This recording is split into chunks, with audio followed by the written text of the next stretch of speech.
ভাইজান আপনি ব্যাগটা তো আমার রিক্সা ফালাইয়া ভিতরে চলে গেছেন, আমি আপনার পিছনে পিছনে দৌড়ে গেলাম, কিন্তু আপনারা তো পাইলাম না। তুমি আমার অনেক বাঁচান বাঁচাইছো। তুমি জানো এর মধ্যে কি আছে? ও জানি তো টাকা। তুমি এতগুলো টাকা পেও চলে যাও নাই।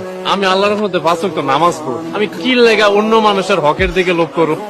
রাখ, আপনার টাকা আপনার কাছে রাখেন, তাছাড়া আমি তো পুরস্কার পেয়ে গেছি। পুরস্কার পাইছো মানে কিভাবে? আমি আমার মনের শান্তি পেয়ে গেছি। মনের শান্তি টাকা পয়সায় হয় না। আমি তোমার খুশি হয়ে টাকাটা দিয়ে দিচ্ছি। জান আজান হইতেছে, আমি নামাজে যাবো মসজিদে। এতে এমন ভালো লোক এখনো আছে ভাই। আমি তুমি কোথায় আছিলে? তোমার কত খুঁজছে এই শহর করে, কোথাও পাই না। কেন ভাইজান? আল্লাহর একজন ইমানদার ব্যক্তি, তোমার আমি খুঁজুন না।